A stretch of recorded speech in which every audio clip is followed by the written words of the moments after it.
Graça e paz, irmãos. Que o Senhor abençoe a nossa vida.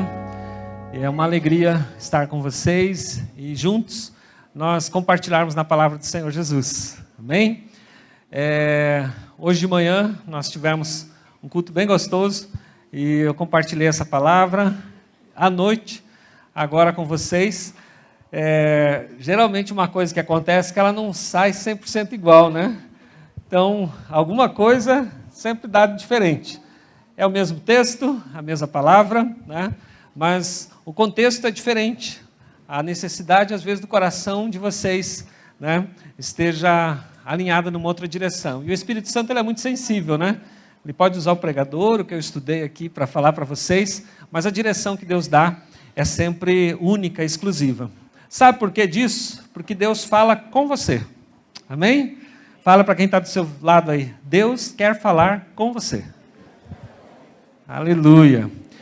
Queridos, eu vou empregar aqui dois textos, tá? Duas situações em que Jesus ele operou um milagre similar. É um paralítico que é curado numa cidade e num outro lugar também, um paralítico que é curado lá. Então, existem algumas similaridades, algumas coisas que são comuns, iguais nas duas circunstâncias, nas duas situações, mas existem também algumas distinções, algumas coisas diferentes. Então, nesse tempo que nós temos agora, eu vou tentar compartilhar com vocês essas similaridades e essas distinções também, para que a gente possa tirar para a nossa vida lições que eu acredito que estão inseridas no contexto bíblico. Tá? A palavra de Deus ela é riquíssima, porque ela vem para nós, para que dela a gente extraia lições, e através dessas lições a gente mude de vida. Por isso que o apóstolo Paulo escreveu numa das suas epístolas o seguinte: o evangelho é o poder de Deus para a transformação de todo aquele que crê. E crer significa empregar aquela palavra para mudar. Tá? Por isso que o tema da nossa mensagem, põe ali para nós, é atitude. Tá? E a Tati, que trabalha com a arte aqui na igreja, ela fez uma arte muito bonita. Né? Tá lá? Tá lá. Eu pedi para ela, escreva a palavra atitude em várias línguas. Tá? E coloque a bandeira de cada país do lado. A bandeira é para facilitar, porque se eu colocasse só a palavra atitude em outros idiomas, ia ser fácil aqui. Eu acredito que todos vocês aqui já falam em outras línguas, então seria fácil, né?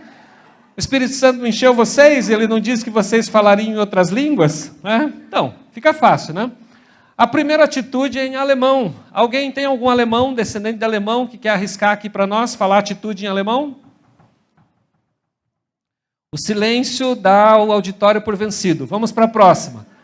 O segundo idioma que aparece ali, tá, é em irlandês. Alguém da Irlanda, que veio de lá, ou já viajou para lá, pode arriscar falar atitude em irlandês? Também, o auditório perde mais uma. Vamos para a próxima. A terceira bandeira é da Rússia, tá? E ali está a palavra atitude em russo. Algum descendente de russo aí? Sangue vermelho, lá da terra gelada da Rússia. Gente, o que está acontecendo? Eu estou com medo. A outra palavra fica mais fácil ali, tá? A palavra atitude em norueguês. Na Noruega eles falam essa palavra ali. Tem alguém descendente norueguês aí que pode falar? Bom, eu acho que a gente já chegou no meio, mas eu vou pular, tá? A outra bandeirinha ali é do Haiti. Tá? Temos algum haitiano hoje aqui? Alguém que fala atitude em haitiano?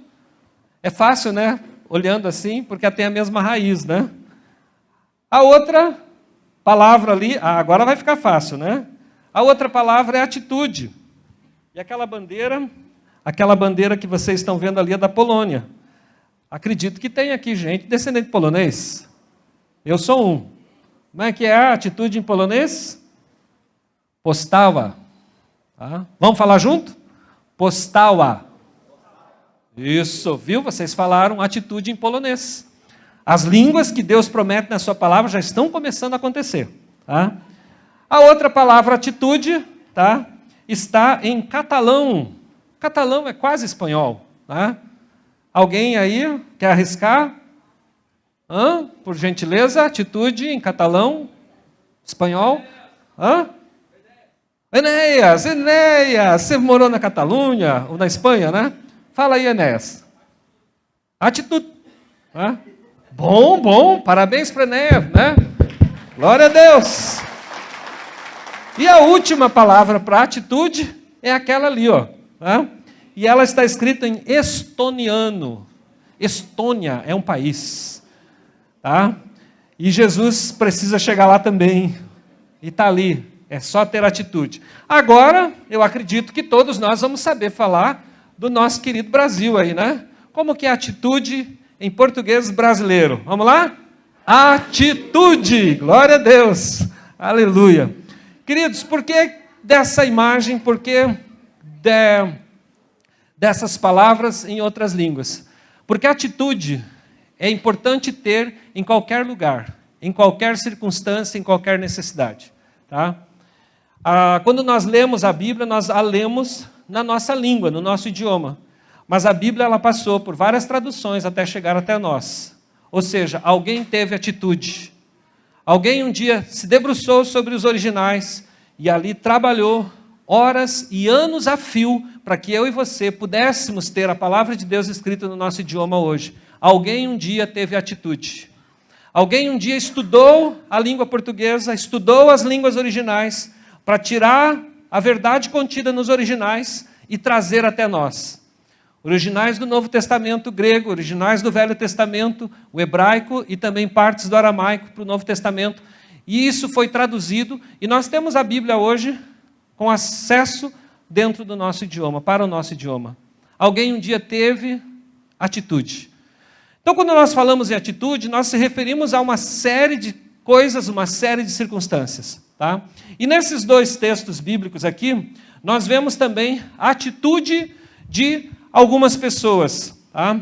No primeiro texto que eu quero compartilhar com vocês, Marcos capítulo 2, do versículo 1 ao 12, nós encontramos a cura de um paralítico numa cidade chamada Cafarnaum. Jesus, ele morou em Cafarnaum. Quando nós falamos, Jesus nasceu em Belém, de Judá, ou na Judéia, e Jesus morou depois em Nazaré, sim, ele morou em Nazaré, mas Jesus também morou em Cafarnaum, foi uma das cidades em que ele morou.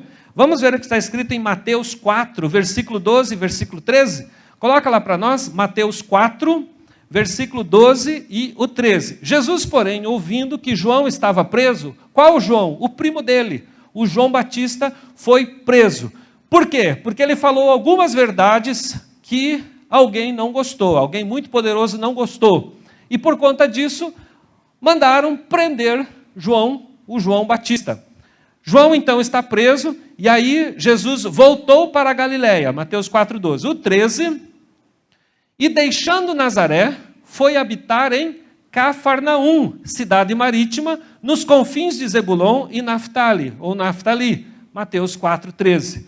Jesus foi morar, habitar, residir em Cafarnaum. Tá? Então, uma informação que talvez a maioria já tivesse, mas quem não tinha ficou sabendo. Jesus também morou em Cafarnaum. O que Jesus está fazendo um dia na casa dele? Ele está pregando, ensinando. E para a casa dele foi muita gente. Isso está escrito lá em Marcos capítulo 2. Tá? Muita gente foi até a casa em que Jesus morava.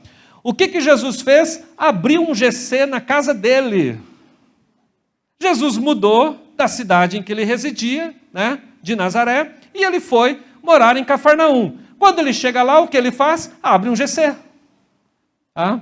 Ele abriu um GC. Jesus, ele é, então, um anfitrião, mas Jesus também é o quê? O líder do GC.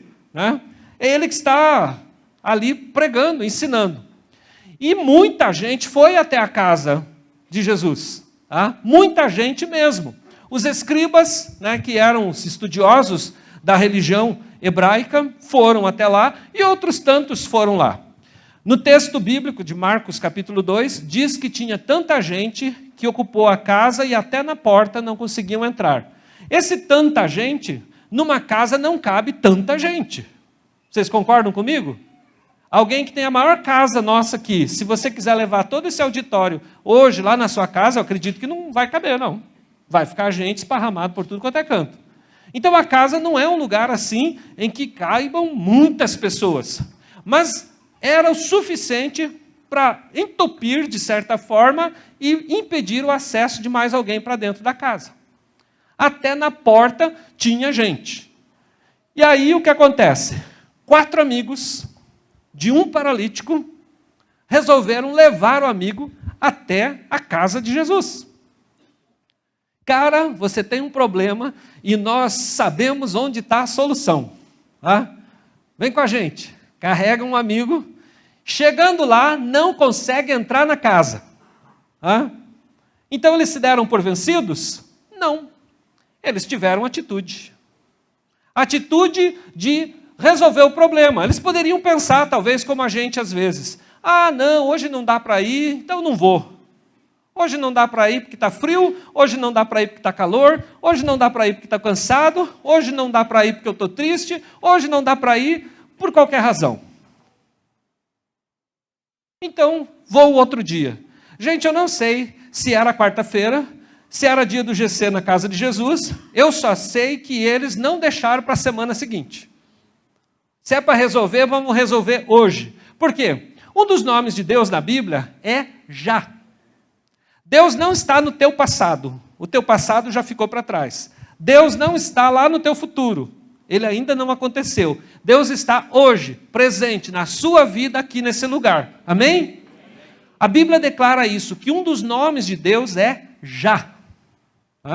Quando eu era assembleano e era jovem, eu dizia que já quer dizer juventude assembleana. Pouco prepotente, né? Mas, gente, aquilo fazia o maior sucesso entre os jovens. Já somos nós. Era muito legal. O nome de Deus, portanto, é já, agora, presente. Deus é sempre presente. Tá? Sempre presente. Tá? O nosso passado ele se tornou história, o nosso futuro se torna perspectiva, mas o nosso presente é a nossa realidade. E é ela que você tem hoje, aqui na sua mão. Concorda comigo? Amém? Esses rapazes, esses amigos do paralítico, eles sabiam disso. É agora, é já, é hoje, não vai ser amanhã. Tá? Se até hoje você estava assim, a partir de hoje você não vai estar mais. O que eles resolvem fazer então? O texto bíblico é claro. Eles descobrem uma parte da casa, o telhado, eles removem uma parte do telhado para descer o amigo deles, o paralítico, até onde Jesus estava. É interessante o seguinte, era a casa de Jesus. Alguém pediu autorização para ele? Senhor, nós vamos tirar um pedaço do seu telhado, tá? Não sei como é que resolve isso aí. Jesus era carpinteiro, ele ia dar um jeito depois. Tá? Se ninguém resolvesse, chá comigo que eu resolvo. Tá? Mas eles resolvem fazer isso. É uma atitude, gente, ousada, é uma atitude de quem sabe o que vai acontecer. Tá? E ao fazer isso, descer aquele rapaz paralítico até a presença de Jesus, a Bíblia declara o seguinte, que Jesus viu a fé deles. Em Hebreus diz que a fé é a certeza das coisas que não se veem. Tá? Mas é interessante que no texto bíblico de Marcos 2, está escrito o seguinte, que Jesus viu a fé deles. No versículo 5, e Jesus, vendo-lhes a fé, disse ao paralítico, perdoados estão os teus pecados. Gente, será que a minha fé, a tua fé, ela é algo visível? É uma pergunta. Você responde aí no seu coração. E como é que Jesus vê fé naqueles homens? Através da atitude deles. Se eu e você formos pessoas de atitude, crentes de atitude, a nossa fé será visível. Os testemunhos das pessoas ao nosso redor, das pessoas de fora, vão olhar para a nossa vida, vão olhar para nós e vão dizer assim, o Luiz é um homem de fé. A Anelise é uma mulher de fé. O outro Luiz ali é um homem de fé. O Caio é um homem de fé. Por quê? Por causa da nossa atitude. Pessoas que removem os obstáculos que estão diante deles para chegarem à presença de Jesus.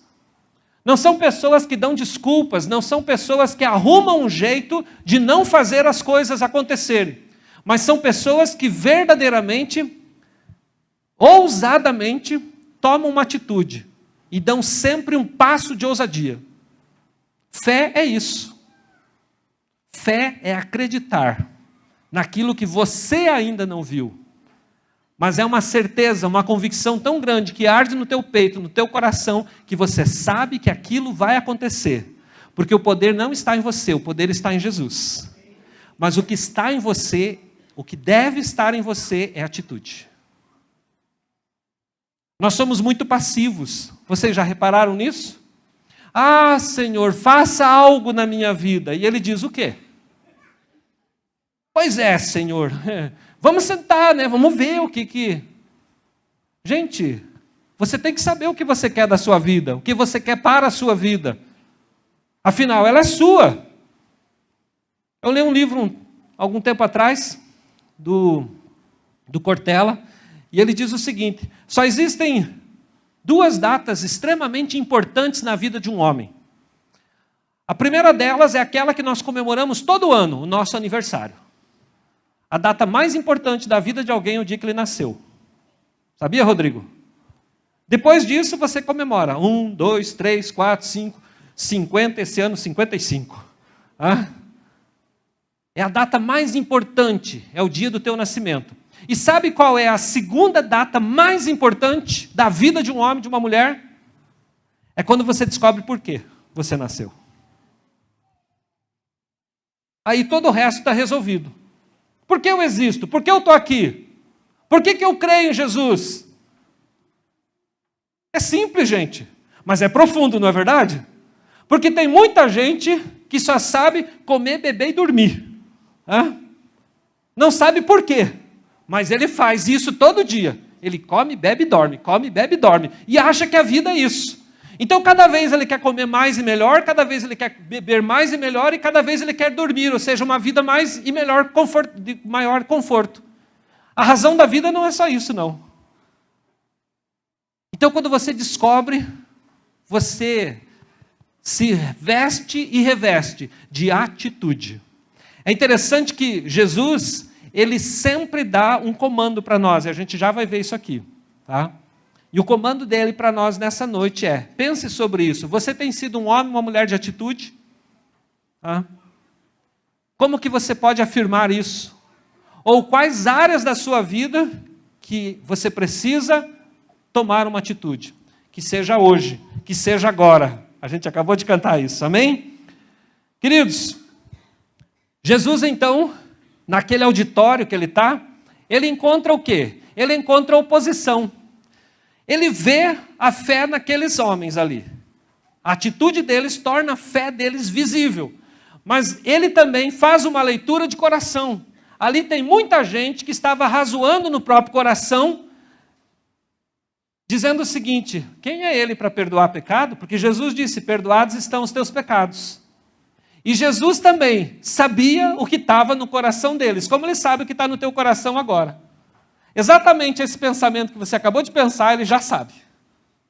Meu Deus, Por isso que é importante a gente ter uma atitude, né? Ele sabe de tudo. Ele sonda o nosso coração. Não é apenas a oração de Davi: sonda o meu coração e vê se há em mim algum caminho mau. Ele sonda o teu o tempo todo e sabe o caminho do teu coração. Ele sabe por onde você tem andado. Quais os pensamentos que têm conduzido as tuas atitudes no dia a dia. E Jesus então se dirige agora audivelmente para aquele auditório e diz o seguinte: então o que é mais fácil dizer para ele? Perdoados estão os teus pecados, ou levanta, toma o teu leito e anda. E é o que Jesus faz. Ele se dirige ao paralítico e ele então dá 3 comandos. O primeiro: levanta. O segundo: toma o teu leito. E o terceiro: anda. E é exatamente isso que ele está dizendo para nós nessa noite. O que é levantar-se? Levantar-se do quê? da nossa paralisia. Quantos aqui já receberam de Deus alguma palavra um dia de que vocês seriam instrumentos de Deus, usados por Deus em algum lugar, de alguma forma, talvez algum outro país? Quantos? Ah, glória a Deus. Vocês acham que ele mudou de ideia a teu respeito? Não. Por que você está aí ainda? Ai, tem que responder? Responda aí. A atitude é tua. Queridos, vocês lembram das bandeirinhas dos outros países? Deus vai te usar em outras nações. Que língua você fala além do português? Você já se matriculou numa escola de idiomas? Você já é aluno da IDM para estudar melhor a Bíblia, conhecer melhor? Você está se preparando e se qualificando para o teu chamado? Isso é exatamente o que Jesus diz quando ele diz, levante-se. Levantar-se é isso. Levantar-se é tomar essa atitude. Senhor, eu sou chamado, eu sou chamado. Então, o que você vai fazer com o chamado? Esperar acontecer? Dormindo em berço esplêndido? A gente já vai ver outra história ali. Não, gente. Levantar-se é a primeira atitude. Mas Jesus, ele nem botou a mão nele. Não diz o texto que ele não botou a mão. Ele mandou, levante. Mas como assim? Não sei. Essa parte é com ele. Ele só está dizendo para nós, levante-se. Mas como, Senhor, eu vou me levantar? Não sei. O paralítico levantou. E ele era paralítico. Mas ele levantou. Na autoridade e no poder do quê? Da palavra dele. Gente, se a palavra de Jesus teve poder para criar o mundo, quanto mais o poder para mudar alguma circunstância na minha e na tua vida. Você nunca pensou nisso? Ele criou o mundo daquilo que não existia. Agora, quando ele diz para você, faça assim ou faça assado, gente, o poder está nessa palavra, é só fazer. Mas para fazer precisa o quê? Atitude. Atitude. A segunda coisa que ele fala ali, tome o teu leito. O que é tomar o leito? Gente, pega a tua história. Pega essa história de paralisia. Pega essa história de, ai, não consigo, não sei, não posso, não é para mim. Pega essa história e anda. Siga o teu rumo, o teu caminho. Isso é história. Você um dia esteve deitado, um dia você foi um paralítico, hoje você não é mais, porque você acabou de levantar, amém? É isso, gente. Tem muita gente que ainda está lamentando, ainda está chorando alguém que morreu, ainda está chorando um casamento que acabou, ainda está chorando um emprego que perdeu, ainda está chorando a falência que um dia sofreu, ainda está lamentando alguma coisa ruim que aconteceu na vida. Esse é o leito, é nele que você está paralisado. É hoje o dia de levantar, é hoje o dia de sair disso. Pensa nisso em nome de Jesus. Não fica lá, lá é o passado, aqui é o presente, e é aqui que ele está dizendo, é hoje, é agora, é aqui, levanta. É essa a palavra de Deus para a sua vida, nessa noite. A tua história não determina quem você é, ela conta quem você foi um dia. Mas se você pegar toda essa história, você pode transformar todo o seu futuro, a partir do que você fizer hoje. A tomada de decisão é essa. Ele diz, levanta-se, levanta-se. Quando nós vamos para João, no capítulo 5, nós encontramos um outro paralítico. Ele também está paralítico. E a gente vai identificar agora a diferença entre um e o outro aqui. João capítulo 5 é o paralítico em Betesda. Tá? Betesda era um lugar completamente diferente do lugar da casa de Jesus. Tá? Betesda, o tanque de Betesda, era um lugar de milagre, mas era um lugar de misticismo. Tá? O tanque de Betesda, ele foi cavado e ampliado, ali havia alguns alpendres, algumas coisas, foi construído com um propósito. O propósito de manter o povo cativo, unido em torno de um sincretismo religioso. Israel foi conquistado ao longo de sua história por várias nações, e essas nações trouxeram consigo as suas culturas, as suas religiões. O tanque de Betesda, ele foi construído para uma divindade romana chamada Asclépio, que era um Deus de curas através das águas. Vocês já repararam que até os nossos dias existem alguns lugares por aí, que são lugares de cura, onde diz que tem algum tipo de água, água curadora, água saradora, água benta, sei lá como que seja o nome dado a isso. A gruta não sei do que, você vai lá, o que tem? Tem uma água lá. E o que você encontra naquele lugar? Fotografia de gente, muleta, vela acesa, você encontra todo esse tipo de coisa. E muita gente vai nesse lugar acreditando que vai ser curado lá. O tanque de Betesda é exatamente isso, gente. O tanque de Betesda não é o lugar da presença de Jesus. Ah, mas está escrito ali que vinha um anjo e movia as águas. Gente, isso tudo é história que eles mesmos contavam. É história que eles contavam. Essa parte da narrativa bíblica, ela foi acrescentada depois. No original não constava. Pesquisa, dá um Google lá, ou vem para a IDM, pergunta para o pastor Iverson, tá?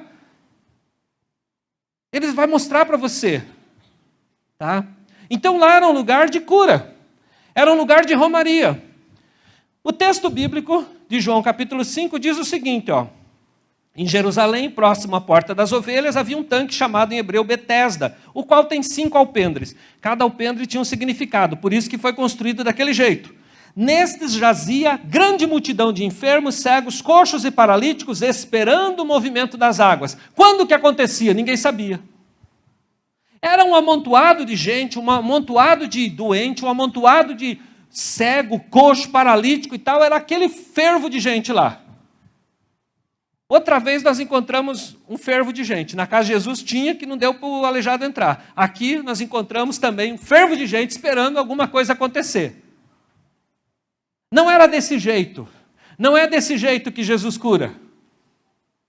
Não é com uma crendice, não é com uma fé em alguma coisa que algum anjo vai... Quem cura é Jesus. As curas ocorrem no nome e no poder de Jesus. Não tem anjo que cure. Anjo é ministrador da parte de Deus para nós, é o que nós aprendemos da Bíblia. Mas quem cura é Jesus, porque Ele é a raiz de Jessé. Ele é o óleo daquela oliveira que foi moído pelas nossas transgressões e pelas suas pisaduras somos sarados. Não é anjo que cura. Não é a água santa que cura. Apesar de...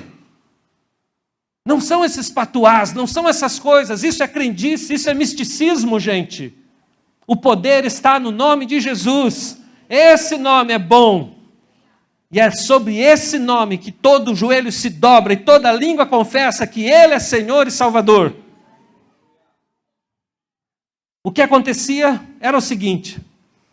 No meio daquela bagunça toda, de repente alguém gritava, mexeu, e blum, um monte de gente pulava para a água. As pessoas mais endinheiradas... elas largavam os doentes da família lá. Por quê? Porque doente em casa sempre é um trabalho, não é? E aí o que elas faziam? Às vezes elas pagavam o empregado para ficar lá, ó, fica cuidando dele lá, se mexer água, se joga para dentro. Hã? Gente que era bom das pernas, gente que tinha mobilidade motora, ficava também mais esperto. Por quê? De uma hora para outra o negócio acontece. E se aconteceu, pum, eu vou lá. Mas lá tinha um homem que estava lá há 38 anos. E esse homem estava lá, triste, deprimido, deitado à beira daquele tanque. E Jesus foi até quem? Até o cara bambambam que tinha um empregado próprio para jogar ali dentro da água, se a água mexesse. Jesus foi até aquele cara que estava bonzão lá e tal, que ficou meio ruinzão lá e tal, e chegou lá, fazia umas semanas. Não, Jesus foi exatamente num que já estava lá há 38 anos. Quantos de vocês aqui têm 38 para baixo? Eu não. 38 abaixo. Tem bastante gente que tem menos 38, né? Ou seja, o tempo que esse homem estava lá é mais do que o tempo que você existe. É muito tempo, né? Gente, e Jesus se dirige até o homem que está lá aleijado. E quando ele chega lá, o que ele encontra? Ele não vê fé.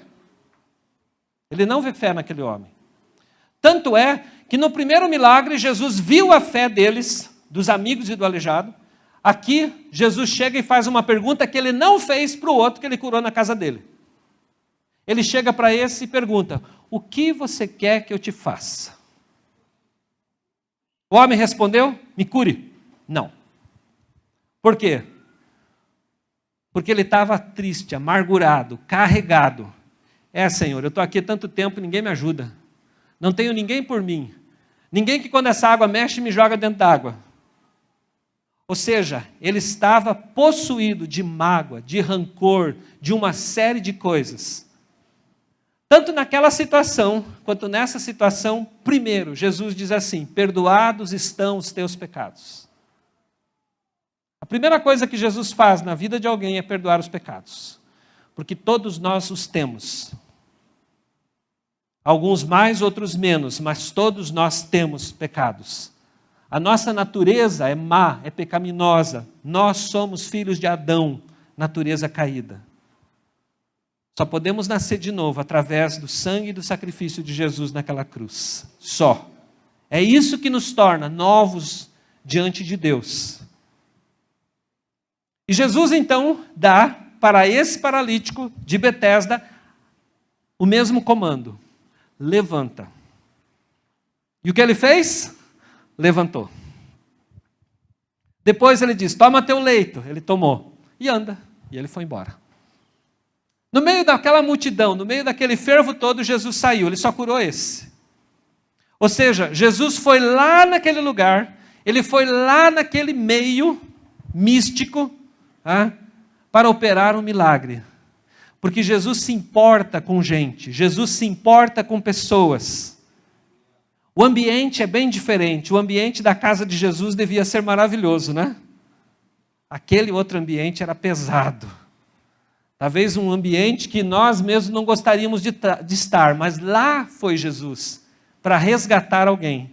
Literalmente, ele foi até a porta do inferno, e de lá ele resgatou um filho que estava lá perdido. E é interessante que o que ocorre nas duas situações é que os paralíticos foram curados. Eu acredito que vou conhecer esses dois homens lá no céu. E ele vai contar essa história. Cara, um dia passei o maior medo, uns amigos doidos que eu tinha me desceram pelo telhado, eu estava com medo danado de cair lá. E o outro, gente, eu estava achando que não tinha mais jeito. A minha vida era aquilo e nada mais. Mas chegou do nada o Jesus lá e disse: perdoados estão os teus pecados, levanta, toma teu leito e anda. E eu estou aqui. Glória a Deus. A minha história, a tua história não é diferente dessas pessoas aqui. Por quê, queridos? Porque quando nós fazemos a leitura da Bíblia, nós a contextualizamos para a nossa realidade. Em que área da minha vida, em que área da sua vida você está paralisado? Quais áreas da sua vida que não crescem, não se desenvolvem, que você não avança nem um passo a mais? Absolutamente, nem um passo a mais. Algo que eu falei de manhã, uma coisa que você pode observar é o seguinte: quando você chega num ambiente e tem muitos lugares lá sobrando, que cadeira você ocupa? A do fundão, a lá dos cantão? Ou você vem logo para a cadeira da frente? Por que você não ocupa a cadeira da frente? Porque inconscientemente você está dizendo assim: esse lugar não é para mim. O primeiro lugar não é para mim. O primeiro lugar não me pertence. Eu não mereço uma vida melhor. Eu não mereço ocupar o primeiro lugar. Isso está gravado aqui. Mas o Espírito de Deus hoje diz para você: levanta desse pensamento, levante dessa posição. O Senhor Jesus tem para nós, igreja do Senhor, um lugar de destaque. E esse lugar de destaque é destaque no seguinte sentido: destaque na fé que nós temos, porque ela deve se tornar algo visível. Se você sentar no fundão, como todo mundo senta, você não está mostrando absolutamente nada de diferente dos outros. Se você viver a vida de pecado que todo mundo vive, você não está mostrando absolutamente nada de diferente dos outros. É preciso ter uma atitude. Atitude de ser sério em relação às coisas de Deus. Atitude de ser honesto em relação às coisas de Deus. Atitude de aproveitar, remir o tempo, como disse o escritor. Porque os dias são maus e cada vez serão piores. Que nós vivamos cada dia, na presença de Deus, uma vida com atitude. Agora eu quero juntar as duas histórias. Em Cafarnaum é a casa de Jesus. Em Betesda é um lugar de misticismo pagão. É um sincretismo religioso. Ali tem a religião judaica, junto ali tem os místicos, romanos, helenistas, gregos, está tudo misturado ali. O deus Asclépio, ele foi descoberto no final do século XIX, início do século XX, quando foram construir uma casa, encontraram escavações, identificaram que era o lugar em que ficava o tanque de Betesda. E numa das paredes encontraram pinturas, gravuras dessa divindade, do Asclépio. Alguém aqui lembra como que é o símbolo da medicina? É uma cobra. Então, é o que estava pintado lá.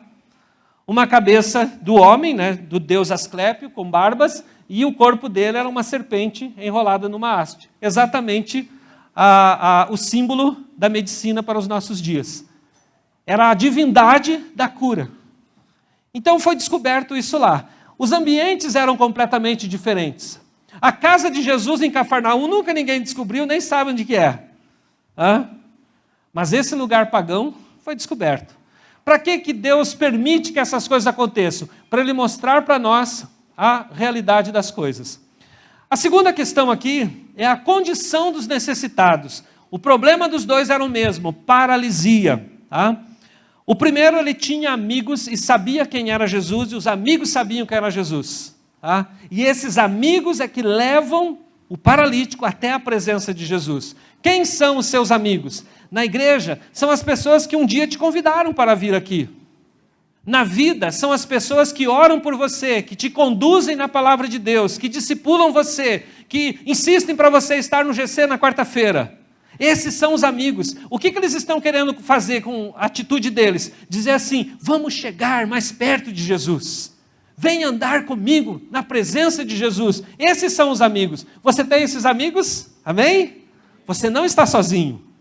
É maravilhoso pertencer à igreja, por isso que o nosso lema é uma família para pertencer. Aqui nós temos amigos, amigos que querem que eu e você estejamos perto de Jesus, na casa de Jesus, no ambiente em que Jesus está, porque ali opera a cura e a bênção de Jesus. O outro, lá de Betesda, era um solitário, esquecido, ignorado e não conhecia Jesus. Quem vai até ele pessoalmente? O próprio Jesus. O que Jesus está revelando com isso? Graça, misericórdia e amor pelo perdido. É isso que Jesus está revelando. Jesus, ele já morreu, ressuscitou e foi levado ao céu, está na presença de Deus. Mas ele disse o seguinte, que deixaria o que aqui na terra? O seu corpo, a sua igreja. Quem é que vai nesse lugar buscar o perdido, buscar o solitário, buscar o ignorado, buscar o esquecido, buscar aquele que não conhece a Jesus? O corpo dele. Quem é o corpo dele? A igreja, eu e você. O abraço de Jesus é o meu abraço no perdido. As palavras de Jesus para a vida do necessitado, do perdido, são as palavras que o Espírito Santo coloca em nossos lábios. É isso, gente. Essa ação, essa função hoje é nossa, de irmos em busca daquele que está lá, abandonado e perdido. O que Jesus vê? Ele vê fé nos amigos, a atitude positiva daqueles amigos, já falei sobre isso. E o que ele vê no segundo, o paralítico em Betesda? Ele vê uma atitude de negação, ele vê uma atitude daquele que vive prostrado, aquele que vive caído, aquele que está deitado. Jesus vê situações completamente diferentes uma da outra. Mas em ambas as situações, Jesus ministra graça, porque Ele é o Deus da graça. Louvado seja o nome do Senhor. O ambiente religioso, tanto no primeiro caso quanto no segundo, o ambiente é o mesmo. Na casa de Jesus havia um ambiente em que haviam escribas, e esses escribas estavam ali julgando a palavra e a atitude de Jesus. No segundo ambiente, eles ficaram atônitos com o que aconteceu. Ao se reencontrarem no templo, foram perguntar ao paralítico, porque o paralítico estava lá no templo. Quem foi que te curou? O paralítico disse, não sei. Não sei. Só sei que eu era paralítico e não sou mais. Mas como é que foi essa história? Ele disse, levanta, eu levantei. Ele disse, toma o teu leito, eu tomei. E ele disse, anda, eu andei. Aí os religiosos dizem, você sabia que não pode carregar o leito porque é sábado? Queridos, vocês estão vendo que absurdo. O sistema religioso, a religião dos nossos dias, seja ela qual for, é escravizante. É para prender, amarrar as pessoas. Jesus, ele disse, eu vim para que vocês sejam livres. Quando vocês conhecem a verdade, e essa verdade é Jesus, vocês são livres, gente. Nós somos livres, livres em Jesus, livres pela palavra de Jesus, livres pelo poder de Jesus. Nós não somos mais escravos de um sistema religioso. Ah, não, tem que ser assim, tem que ser assado. É interessante que o religioso, ele enfatiza ou não pode isso, não pode aquilo, não pode aquele outro. Jesus, ele enfatiza numa outra direção. Ele diz assim, tenha atitude. Diga sim para o Senhor, levante, ande. É isso que Jesus fala, afirmativamente na minha e na tua vida. Enquanto que na casa de Jesus, eles julgavam Jesus, aqui no tanque de Betesda, a intenção deles era muito pior.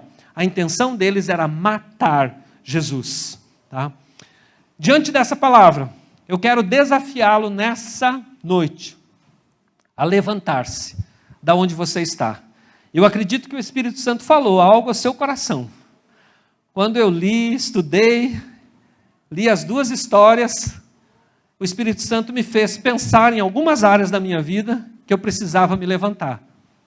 E eu tenho tentado fazer isso e tenho feito isso. Porque a primeira atitude é nossa. Tá? Jesus está dizendo para você hoje, levante-se. E eu quero te convidar a fazer isso. Se coloque em pé no seu lugar. Levante-se. Você quer se levantar dessa mágoa, dessa tristeza e entregá-la hoje para Jesus e não voltar atrás mais? É o convite que ele faz, é o convite que o Espírito Santo faz para você. Você quer se levantar desse seu estado de ansiedade que nunca acaba, de medo, de insegurança? O Senhor Jesus está dizendo hoje, levante-se disso.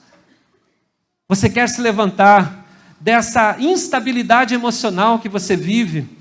Você não sabe se é amado, se não é amado, se é querido, se não é querido, se você tem jeito, se você não tem jeito. O Senhor Jesus está dizendo para você, é hoje, é agora, é aqui. Levante-se, levante-se, levante-se. Louvado seja o nome do Senhor. Faça isso, saia do seu lugar, levante-se. A palavra do Senhor, a mensagem de Deus é para a sua vida nessa noite. Não sei o que você está passando lá na tua empresa, lá no teu trabalho, não sei se você é dono de um negócio, não sei se você não sabe o que fazer com a sua vida, com os anos que você tem ainda de vida, não sei. Mas Jesus sabe e Ele está dizendo para você, levante-se. Eu vou tirar você hoje, vou tirar hoje você dessa sua paralisia. É hoje. É hoje, o Senhor Jesus, o Espírito de Deus está falando ao seu coração.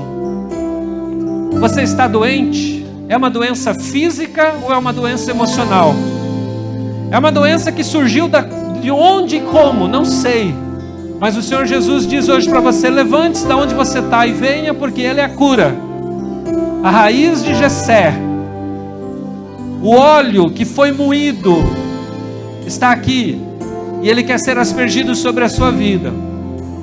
A partir de hoje, sua vida não será mais a mesma.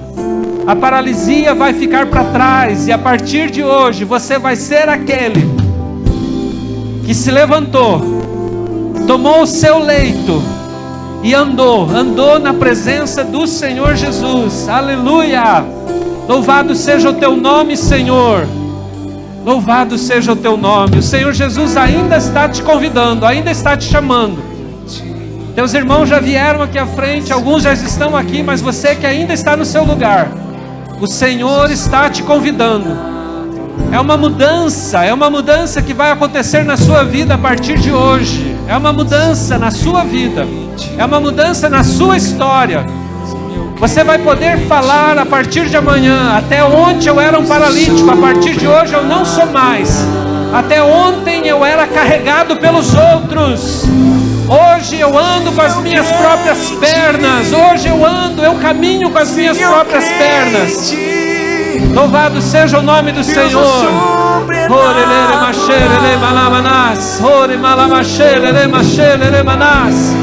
Glória ao teu nome, Jesus. Glória ao teu nome, Jesus.